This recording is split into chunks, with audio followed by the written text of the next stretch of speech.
এই বন্ধুরা, সবাই কেমন আছো? ভালো তো? তো বেশি কথা বলবো না, আগে এই ভিডিওটা দেখো বন্ধুরা, তারপরে বলছি।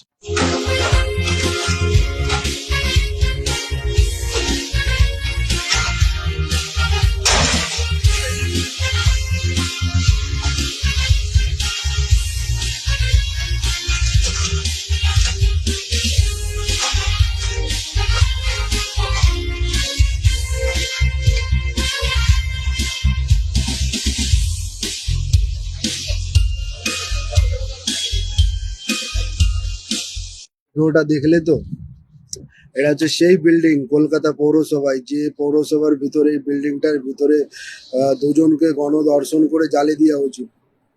আহ, তো আজকে সেই বিল্ডিং এ বুলডোজার চলছে, তো আমি খুব ভাল লাগছে। আর বিশেষ করে আমাদের রাজ্যের মুখ্যমন্ত্রী শুভেন্দু দাদাকে আমার দিল থেকে স্যালুট। দাদা, স্যালুট তোমাকে, এই এত সুন্দর সুন্দর কাজ করার জন্য দাদা, স্যালুট তোমাকে। আর কি বলবো দাদা, জয় শ্রীরাম।